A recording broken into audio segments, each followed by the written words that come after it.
walang may makikinig sa inyo, kaibigan. Gagawin nila yung gusto nilang gagawin. That's all, man. That's all.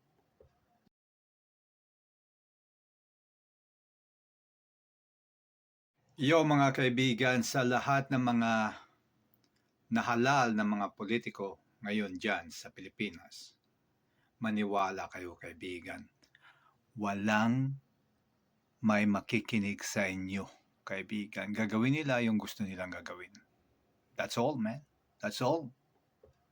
Kaya kaibigan, isa lang yung paraan para para makamit natin yung bagong Pilipinas. Makamit natin yung transparency, kaibigan.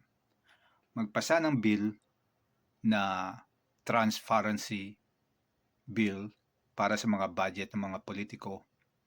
Kasi kaibigan, sige nga, punta kayo dun sa mga kakilala nyong politiko. Sabihin nyo na ipaskil nila dun sa labas ng opisina nila kung magkano yung budget nila. Sige nga, kaibigan, kausapin nyo sila kung anong sasabihin nila sa iyo.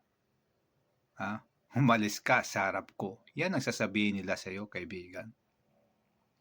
Walang politiko ang magpapaskil ng kung ano yung budget nila. Wala, kaibigan. Sa ngayong mga politiko dyan, wala, kaibigan. Kaya, kung ako sa inyo, kasi nasa momentum pa tayo, kaibigan. Sigawan natin, kaibigan. Push transparency bill sa mga budget ng mga politiko. Kaya kaibigan, ingat kayo dyan sa mga rally. Peacefully, sana walang masaktan. Pero hindi natin maiwasan yan. Mayroon talagang luko-luko, kaibigan. Kaya mag-ingat kayo sa bagong Pilipinas. Magandang araw.